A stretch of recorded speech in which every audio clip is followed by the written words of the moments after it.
Terrorists seize a passenger jet. On board, 80 Israelis and 100... Israel gambles all on a desperate rescue mission. If we shall fail, nobody will forgive us. Using eyewitness accounts and classified intelligence reports, this is the story of how a band of commandos took on a foreign army. Grenades, bombs, smells, shouting, shooting, hell. Follow every twist and turn as Israeli special forces face situation critical.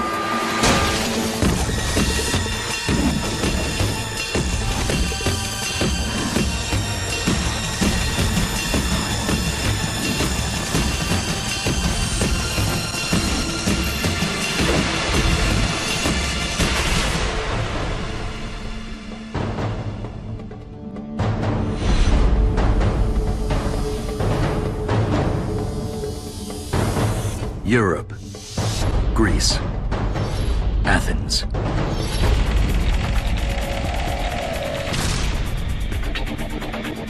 Air France Flight 139 to Paris makes a scheduled stop in Athens to pick up 58 additional passengers.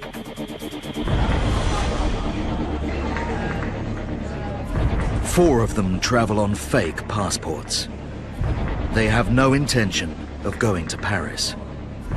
They're working for the Popular Front for the Liberation of Palestine, a radical terror group.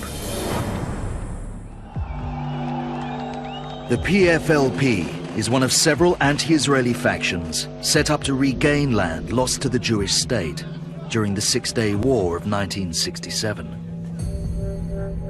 Their preferred tactic is hijacking passenger jets. Pro-Palestinian groups have seized more than 50 aircraft over the past decade. This time, they target Athens airport because staff members are on strike. They are counting on security being lax.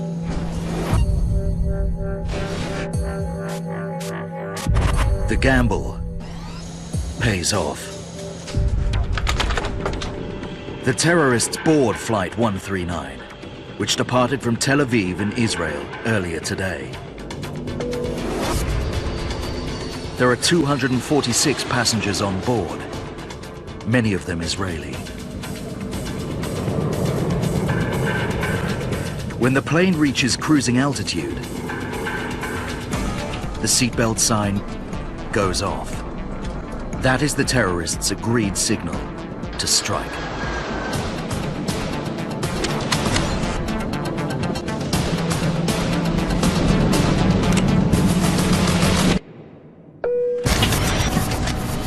Passengers see three men and a woman jump to their feet. They brandish handguns and unpinned grenades. Do it now! Among the terrified passengers, Israeli diplomat Ilan Hartuv and his 74-year-old mother, Dora Bloch. They had their fingers itching on the trigger and they wanted to kill us. We were all sure of it. We knew these people wanted to kill. Sarah Davidson is traveling with her husband Uzi and her teenage sons Ron and Benny. I looked at my children's eyes at that moment. That's what I remember. They have both blue eyes. The blue eyes were looking up there, like if talking to God. Oh God, why it happened to us?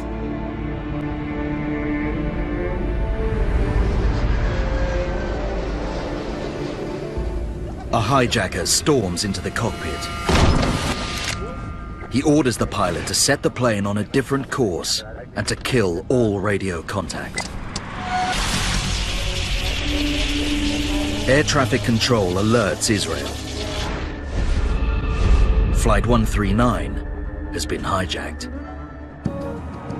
A note is delivered to Israel's Prime Minister, Yitzhak Rabin. This is actual archive footage of the moment he receives the news.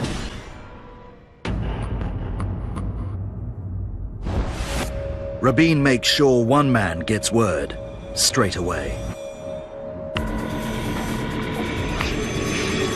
Deep beneath the Ministry of Defense compound in Tel Aviv is the pit. It's bomb-proof, windowless, and the thumping heart of the Israeli military. Open every day, 24/7. Muki Betzer gets the news. He's acting head of the counter-terrorist squad. The feeling is one of anger and fury. The terrorists are negotiating off the backs of innocents. Betzer's unit has dealt with plane hijackings before. In 1972, 12 of its men dressed as ground crew and stormed a hijacked jet at Lod Airport in Tel Aviv. They killed 2 terrorists and freed all 100 passengers. Israel's major airport is placed on high alert. In previous incidents, Palestinian terrorists have forced hijacked planes to land in Israel. Betzer is confident that if the aircraft does come back, they have the know-how to launch an assault. All his radar operators can do is watch and wait. On board, the lead terrorist makes an announcement over the PA system. He explains that they are a unit from the PFLP. He speaks with a German accent. The woman is also German. She orders the passengers to surrender their passports and to prepare to be searched. She hurls anti-Semitic abuse. Smile off your face. Well, the way she looked at us, the way she talked to us. Passport. What her parent generation didn't do to Jews, she would do. Pass it away. Sarah Davidson's husband, Uzi, is a flight navigator with the Israeli Defense Force. His ID badge is a dead giveaway. He's got to get rid of it before he's searched. It has to be destroyed, so we chew it, both of us.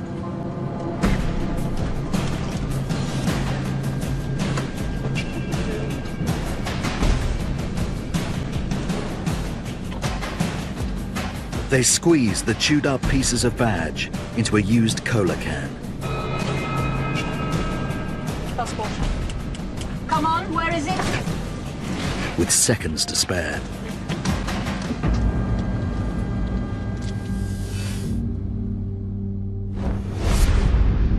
Betzer's radar operators report that Flight 139 is not flying to Israel. It's heading towards Libya in North Africa. In another country, the Israeli military has no jurisdiction. 2.5 hours after it was hijacked, the jet lands at Benghazi Airport. Libya is a supporter of the Palestinian cause. The terrorists send a request to President Muammar Gaddafi to refuel. The passengers suffer in sweltering heat for hour after hour. One, Patricia Martel, says she's pregnant and fears losing her baby. The terrorists release her. Finally, after 7 hours, the plane, 42 tons of fuel heavy, takes off. Destination unknown. The freed woman is flown home to London. Israel sends an agent to debrief her. The woman confirms that a radical Palestinian faction has hijacked the plane, and that 2 of the 4 terrorists are German. She picks them out of an intelligence file. The unit identifies them as members of Baader Meinhof, an extreme German terror group. For Betzer, this is chilling news. It means that extremist groups are joining forces to attack Israel. He still doesn't know where they're taking the hostages, or why. Late June 1976. News breaks that Palestinian terrorists have hijacked a passenger jet. Good evening. An Air France jet was hijacked by Palestinian guerrillas today. On board, some 80 Israelis and 157 other passengers. For those with relatives on the flight, it is a waking nightmare. French-Israeli Robert Maimoni's only son, 19-year-old Jean-Jacques, is amongst the hostages.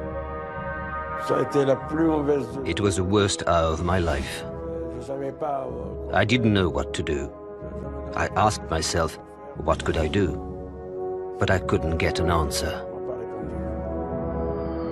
3 hours after leaving Libya, almost 14 hours into the hijacking, the terrorists force the pilot to land. As day breaks, passengers see dozens of troops gather on the tarmac.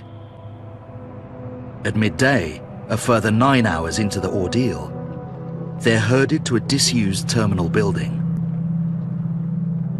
A soldier captures the drama on film as the hostages realize they're at Entebbe Airport in Uganda, a small state in East Africa.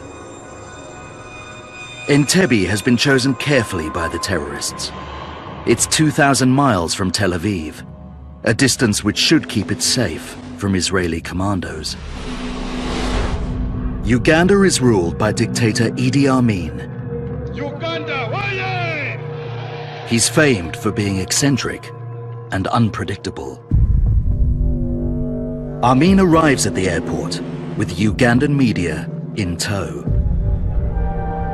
On seeing a potential savior, the hostages break into applause. Oh, we were so happy. We were sure that that's it. It's a finish of the whole story.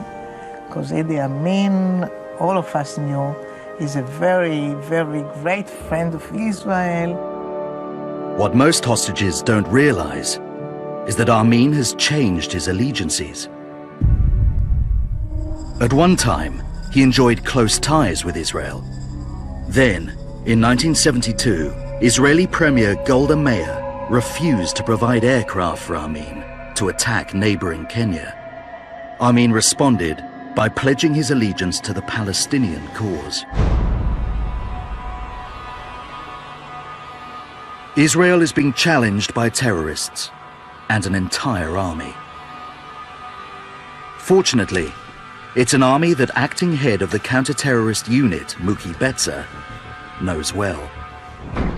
In an extraordinary coincidence, Betsa helped train Ugandan soldiers. He knows their weaknesses. Their knowledge is very basic. They know how to load a gun, fight in an open field, and read a map. Then, an even bigger breakthrough. He finds out that an Israeli construction firm built the old terminal at Entebbe. The firm still holds the blueprints. Betsa devours every detail. Before sending a rescue mission, he must know the building inside out. The front of the building has 7 points of entry. Doors 3 and 4 lead directly into the main lounge, where the terrorists hold the hostages. Monday night, the passengers are forced to sleep on the floor with the lights left on. 5 p.m., day 3. A telegram from the terrorists reveals their demands. They want dozens of jailed terrorists released. Like Japanese extremist Kozo Akamoto, who carried out a massacre at Israel's Lod airport in '72. And Archbishop Capucci, who smuggled weapons to terrorists in the Middle East. They set a deadline of Thursday, 2 p.m. This gives the Israelis 45 hours to respond. If their demands aren't met by then, the terrorists will start shooting hostages. Publicly, military commentators insist that Entebbe is too far away for Israel to launch a rescue. We don't have any military solution it has to be solved on the political side first. Relatives know Israel will never negotiate with terrorists. The situation looks hopeless. Hostages watch Ugandan soldiers smash through a partition wall. The German woman inspects the seized passports. She calls out names and directs hostages into the makeshift room. Terence Johnson. The passengers realize that the terrorists are separating the Israeli hostages from the non-Israelis. In the concentration camps, this process was known as selektia, or selection. The Nazis murdered Sarah's aunts and uncles during the Second World War. The feeling was kind of a disaster, like a Holocaust again. I never thought that it will happen again after the World War II, such a separation. The terrorists tell the selected Israelis that come the deadline, they will be singled out for execution. Day 4, less than 24 hours to the deadline. Muki Betzer is under pressure. His commander is away on exercise, and Defense Minister Shimon Peres is pressing for a military option. The unit insists a raid isn't an option yet. It can't send men into an unknown situation. Betzer needs more information about the terrorists' weaponry and tactics. Defense Minister Shimon Peres realizes he must buy more time for Betzer. Peres discovers that Armin wants to use the crisis to boost his standing as a world leader. The Israeli decides to turn this to his advantage. I thought, well, he was a guy that we can play a little bit with. Because they told me many stories about him. They told me that he's looking for world glory. They told him that if he will help us to save the hijacked people, he may get a Nobel Prize, which immediately appealed to his old dreams. Day 5. 3 hours to the deadline. Israel steadfastly maintains its policy of refusing to negotiate with terrorists. For hostages' families, frustration at the politicians boils over. Give the hijackers what they want, they screamed.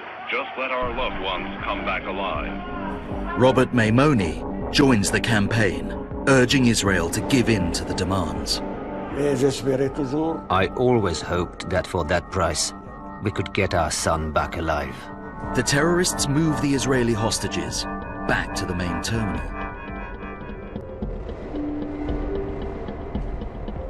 Sarah Davidson is forced to confront her worst fears.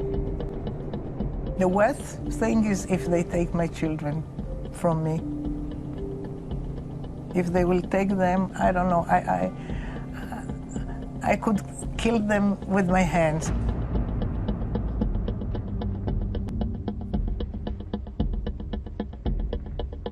I would do anything just to save my 2 children. Something has to give, or innocent people will be murdered.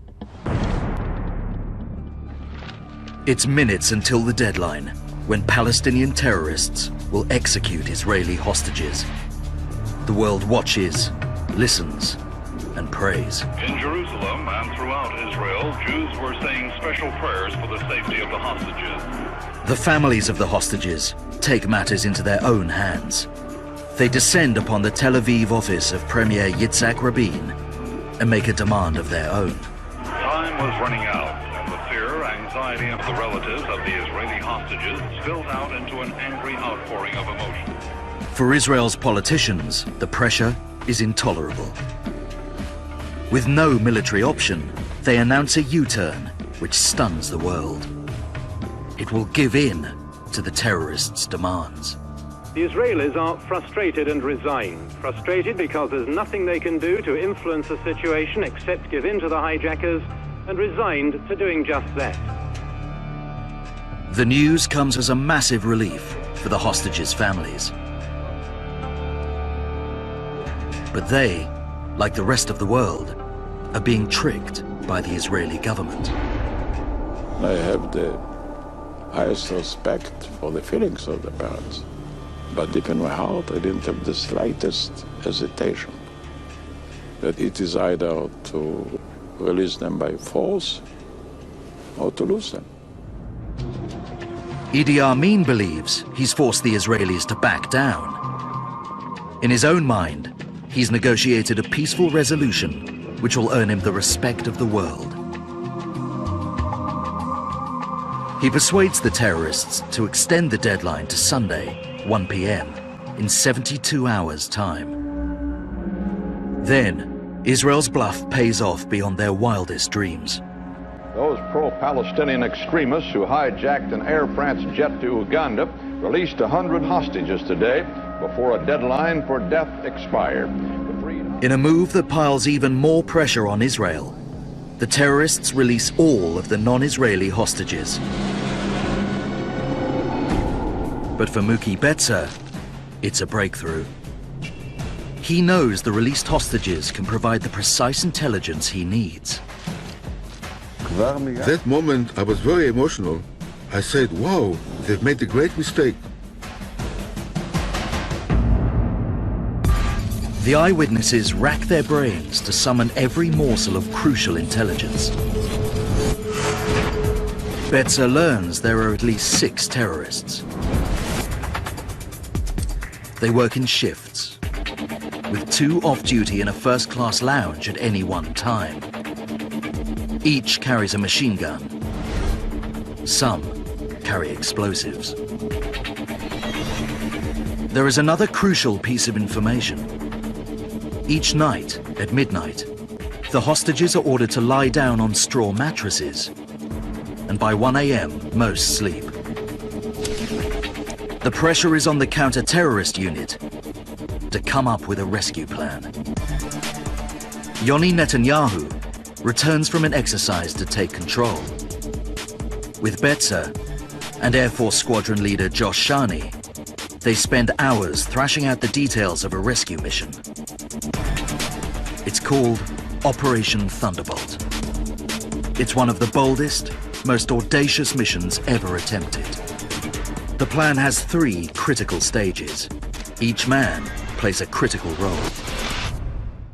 Stage 1. The journey. They must get a unit of commandos to Entebbe. This is the task of pilot Josh Shani. Shani will lead a convoy of 4 Hercules C-130 transporter planes on a 2,500-mile route to Uganda.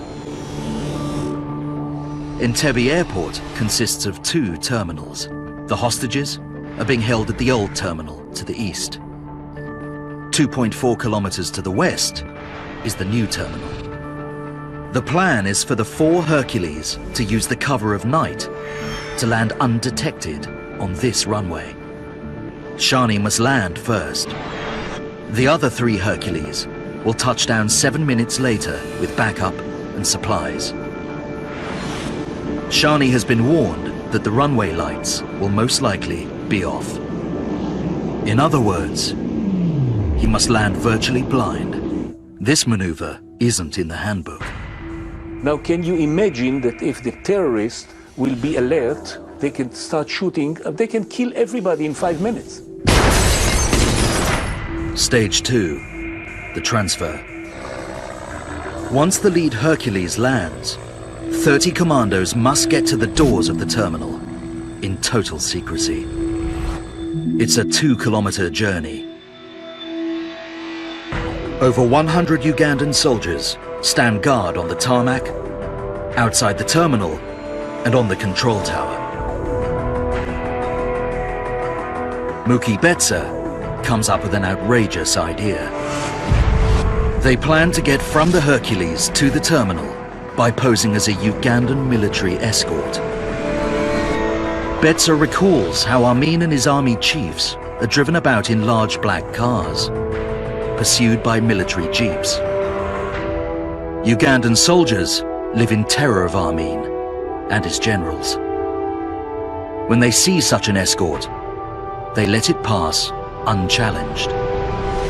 The Israelis are bringing a black Mercedes and 2 jeeps to Entebbe. Incredibly, they plan to drive them straight past the Ugandans all the way to the terminal. Stage 3, the assault. Yoni Netanyahu and a small force will take on the Ugandans outside on the tarmac. Meanwhile, teams of 3 will storm through the terminal doors, eliminate the terrorists, and free the hostages. Saturday breaks at Entebbe. It's the day before the deadline. For hostage Sarah Davidson, it's no longer a question of if she dies, but how. For me, I just wanted it to be with no hurts. I didn't want to be wounded and not to get any pains anymore. Just finish my life as it is.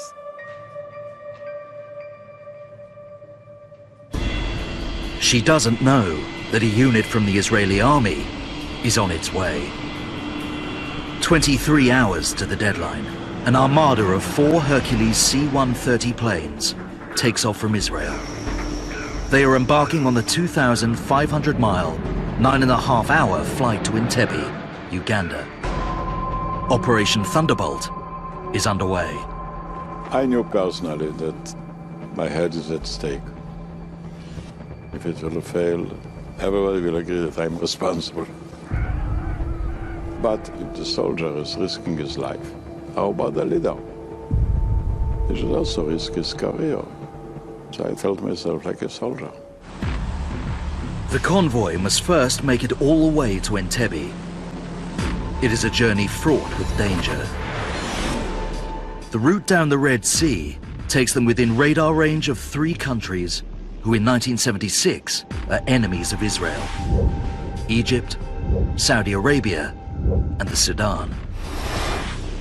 To avoid being picked up on radar, they must fly the entire length of the Red Sea, 900 miles, less than 100 feet above the surface of the water. The task weighs heavily on the 30-year-old shoulders of lead pilot Josh Shani.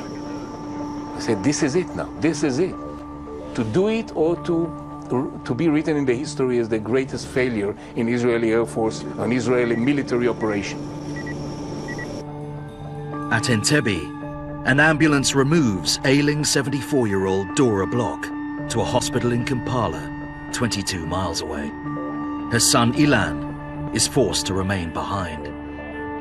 I said I would like to go with her. But then the German woman shouted, "No, most certainly not, you idiot, what you," and so on. But I was very much worried about my beloved mother. On the lead Hercules, Mookie Betzer has volunteered to take on the most dangerous role of the mission. Betzer will lead a team of 3 through door 3 into the main room where the hostages are held. To his men, Betzer exudes courage. In truth, he's tormented by a previous failure. 2 years earlier, Betzer played a part in a botched rescue mission in Ma'alot, northern Israel. When Palestinian gunmen took over a school, the Israelis launched an assault. The terrorists saw the Israelis coming and turned their weapons onto the hostages. 21 children were slaughtered. Betzer is desperate to make amends. Right on schedule, minutes before midnight, Shani prepares to touch down. He takes a deep breath. He must land 72 tons of hardware in the dark. As Shani makes his approach, he sees the runway. The lights are on. The chief of the Air Force, he asked me the question then, are you okay? Do you see the runway? Can you land? I took all the strings and took a deep breath so my voice will sound calm, not to put him under pressure. I said, yes, sir, everything is under control, don't worry. That was a great moment. Runway is there, I can do it. The lead Hercules touches down. If the Ugandan soldiers have seen it, the Israelis have lost the crucial element of surprise. It's 12:02 a.m. The Israelis know that by now, 2.4 kilometers away in the terminal, the hostages will be settling down to sleep. This is key to the plan. Only the terrorists remain upright, at optimum height for a headshot. There's been no reaction to the Hercules. Phase 2, getting the men to the terminal, is already underway. Then the Mercedes drove under my left wing. Very exciting moment, very exciting moment. No, now it's really happening. Deputy Commander Muki Betzer rides in the Mercedes with 8 other commandos. You could smell the rain. It's a very nice smell. And it was a smell that reminded me of my time in Uganda before. My senses were heightened. Adrenaline is flowing through your body. You feel sharp. The Israeli soldiers can see the terminal clearly. On the control tower, Ugandan soldiers are oblivious to the threat. Betzer keeps repeating one mantra. If they make it to the terminal in secret, they will win the day. Then, Giora Zuzman spots something. Suddenly we saw 2 Uganda soldiers, and one of them just shake with his gun and aim toward us.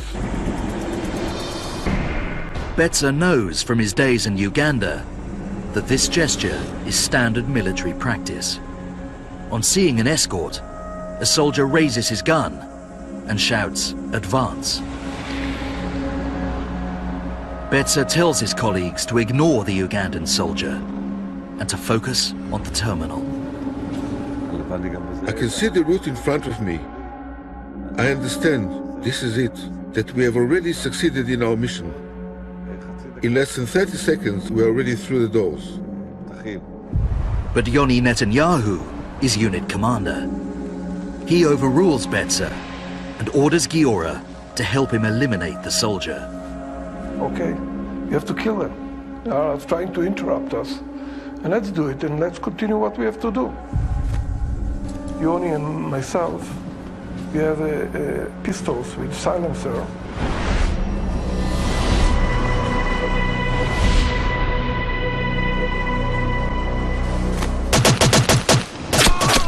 The Ugandan takes several hits. The Israelis believe they've eliminated the threat. Then, an Israeli in the jeep spots the Ugandan getting to his feet.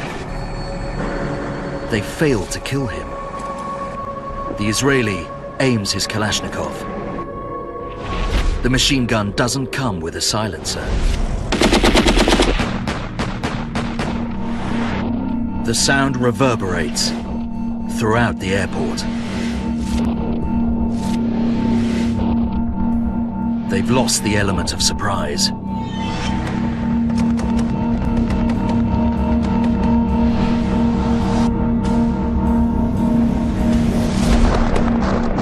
The plan is in tatters. Ugandan soldiers spray machine guns at the vehicles, forcing them to stop 70 meters short of the terminal. Betzer fears hostages are being slaughtered inside.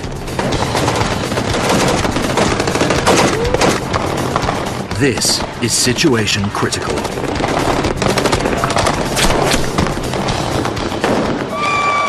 Hostages take cover any way they can.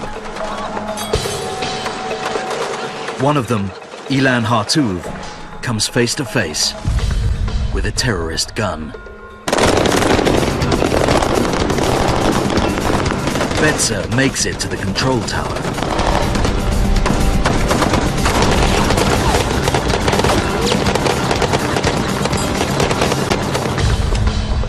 He sees that his assigned entrance is blocked up. The tragedy of Ma'alot came back to me, and the word Ma'alot, Ma'alot, Ma'alot beat inside my head. I felt it was going to happen again. Betzer knows it's up to him to get the plan back on track. With rounds ricocheting about them, he and his men make a dash for door 4.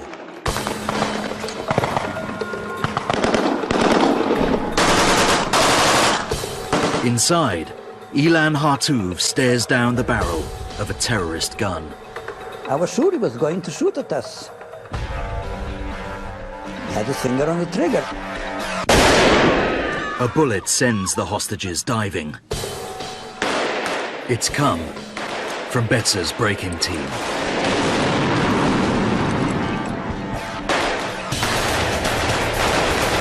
It was shooting all over. Inside, outside, grenades, bombs, smells, shouting, shooting. Hell.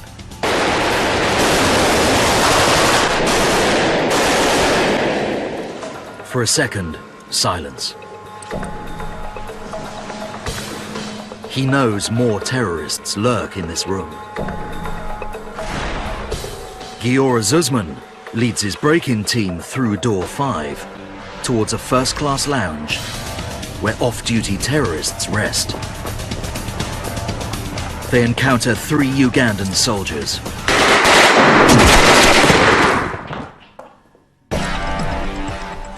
Then they come face to face with 2 unarmed men in civilian clothing. They must make a split-second decision. Are they terrorists or innocent hostages? And I told him, shoot at them. They are terrorists. He told me, no, they are hostages. I said, no, you are wrong. Shoot them. Zuzman sees one of the men reach for his belt. He knows some of the terrorists carry explosives.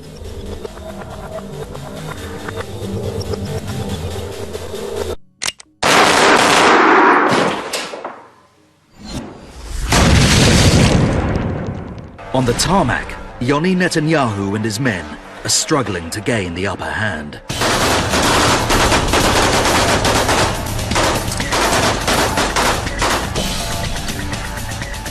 Back in the main terminal, Betzer and his break-in team seek out the remaining terrorists. You are even more sharp, and your eyes are scanning every part of the room. And from your elbow to your finger, you are ready to shoot, and you know that the first bullet must hit him before he shoots and kills you.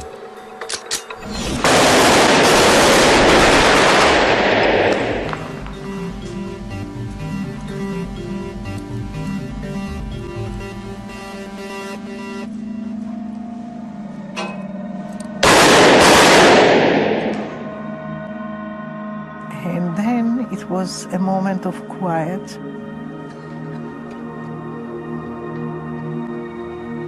And somebody says in Hebrew, listen, there are some Israeli soldiers here. And I put up a little bit my head, and I saw in front of me standing a soldier. He was standing there with a gun, looking at us and saying, listen, guys, we came to take you home.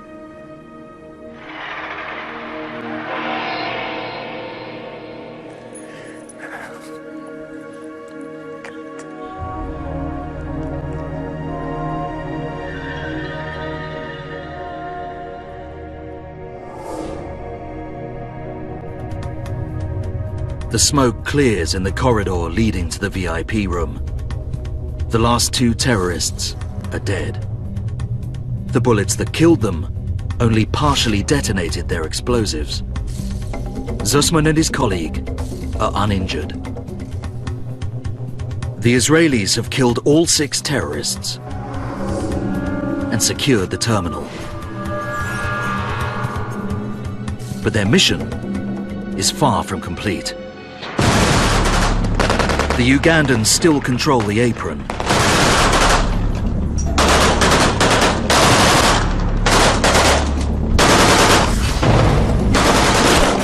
An Israeli goes down. It's the commander, Yoni Netanyahu. The Israelis are outnumbered and overwhelmed. The rescue is in crisis. Operation Thunderbolt is 7 minutes old. The Israelis are being outgunned by Ugandan soldiers. Muki Betsa steps up to take charge as the commander, Yoni Netanyahu, is down. The other 3 Hercules land with 200 soldiers. Betsa orders an all-out assault. I ordered the men to come and attack them with rockets, RPGs, small arms, automatic rifles, with everything we had.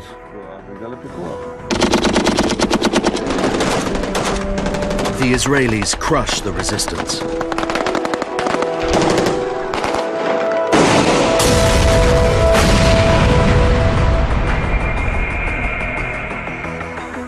"20 Ugandan soldiers lie dead.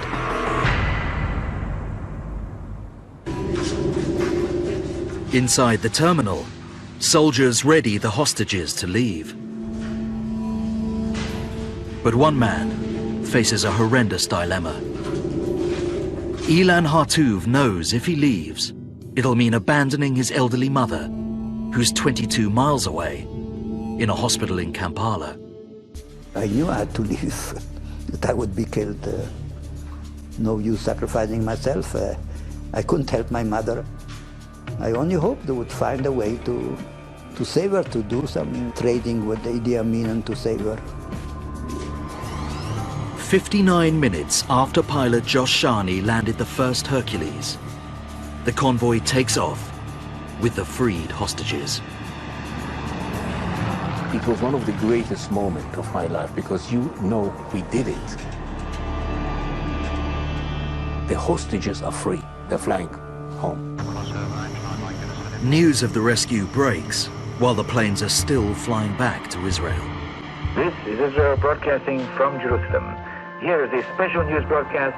All the hostages held for more than a week by Arab terrorists in Entebbe, Uganda, have been rescued and are being flown home by the Israel army. As the planes refuel in Nairobi, the troops learn that Yoni Netanyahu, their inspirational leader, is dead. It was very hard to take. We were close friends.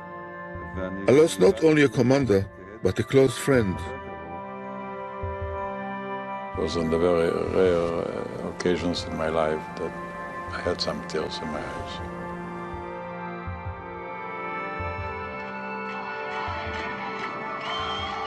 Cameras capture the euphoric scenes at Ben Gurion Airport, Tel Aviv. Israel has triumphed against all odds.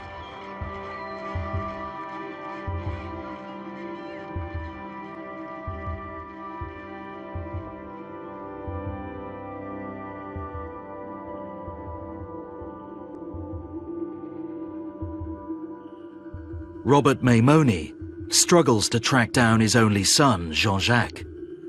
An official directs him to an office. And when we got into the office, they told us simply that our son was dead.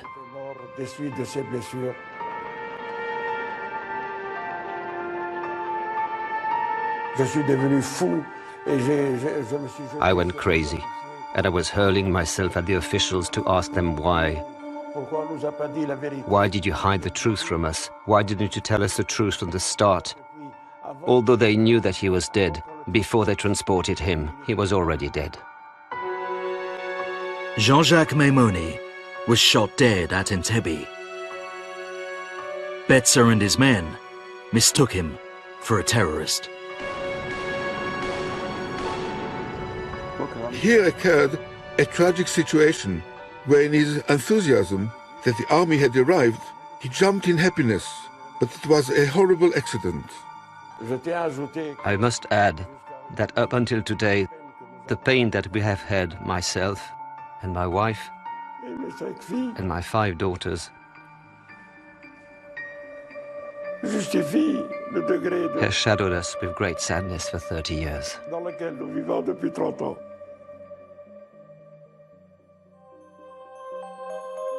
Dora Bloch, the 74-year-old removed to a hospital in Kampala when she fell ill, is never heard from again. Years later, members of her family traveled to Uganda to find out what happened. As soon as Idi Amin heard that she was left after we were saved, he commanded his murder gangs and took her out of the hospital and killed her. And of course, we later knew where her body was dumped. So after Amin was toppled, we could get back her body to Israel to be buried near my late father. 5 Israelis died, but 101 were rescued at Entebbe. It is celebrated as a defining moment in Israel's short history. In the space of 59 minutes, one small nation showed the world that terrorism can be defeated.